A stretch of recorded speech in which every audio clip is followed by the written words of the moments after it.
Evening evening snacks வந்து வெந்தயக்கீரை பக்கோடா போடுறாங்க. எப்படின்னு பார்க்கலாம் அவங்க என்னென்னன்றதுக்கு. வெந்தயக்கீரைங்க, ஆனியனு, 2 பூண்டு தட்டி இருக்கிறாங்க, இஞ்சி தட்டி வச்சுருக்கிறேன், சில்லி, க்ரீன் சில்லி, கருவேப்பிலை வச்சுருக்கிறேங்க, அரிசி மாவு, கடலை மாவு, உப்பு, மிளகாத்தூள், பெருங்காயங்க, தண்ணிங்க. இதுக்கு தேவையான பொருட்கள்.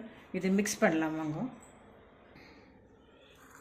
இப்போ வெந்தயக்கீரை போட்டுட்டுங்க, தண்ணி பார்த்துக்குன்னு மிக்ஸ் பண்ணுங்க. ஒரு பாத்திரம் சின்னதாக இருந்தால் இதில் போட்டுக்கலாங்க. கடல மாவு போட்டாச்சு. இப்போ அரிசி மாவுங்க. எண்ணெய் சூடாகிடுச்சுங்க, பக்கோடா போட்டுருந்தாங்க.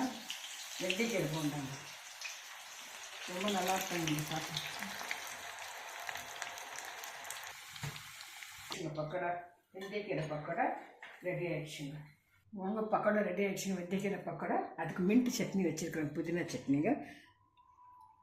இது இந்த வெதருக்கு வந்து ஈவினிங்கில் பசங்க செஞ்சு கொடுத்தா நல்லா சாப்பிடுவாங்க, லைக் பண்ணி சாப்பிடுவாங்க. நீங்களும் வீட்டில் ட்ரை பண்ணி